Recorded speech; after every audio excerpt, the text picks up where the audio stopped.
Хэлбэрсэн. Энэ өдрийг атомын цахилгаан станцын осолд амиа алдагчдын дурсгалыг хүндэтгэх өдөр болгосон.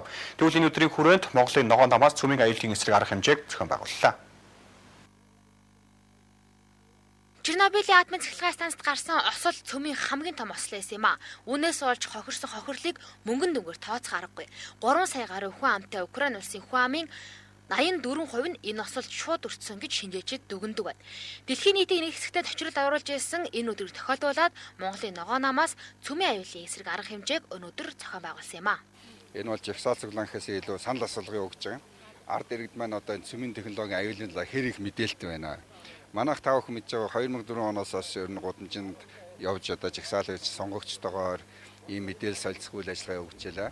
Энэ хугацаанд эргэн харж байгаа 9 жилийн өмнө ард иргэдийн экологийн талаар, байгаль орчны талаар, энэ цөмийн технологийн талаар байсан мэдээлэл маань их нэмэгдэж, ард иргэд маань энийг эсэргүүцэж, ялангуяа энэ гар үсэг зурж байгаа байдлыг харахад бол ерөнхийдөө бол бүгд энэ цөмийн технологийн эсрэг гар үсэг зурж байна. Бүний биеийн мэдрэх хүн 5 эрэгтэнд үл мэдрэгдэх хорт туяа ялгаруулагч бодис одоо ч тентхийн хөрсөнд хадгалагдаж өв сургамал агаар усаар дамжин хүнсний бүтээгдэхүүн шингэж байгаа. Тиймдээ ч Европын зарим орнууд цацрагийн хорт харгасан бүс нутгуудаас хүнсний бүтээгдэхүүн худалдаж авахыг хориглосон байдаг. Манай улс ч гэсэн тэндээс орж иж байгаа бүтээгдэхүүнүүдэд тодорхой хэмжээний хяналт тавьдаг юм а. Тэгвэл өнөөдөр оюуны өмчийг хамгаалах дэлхийн өдрийн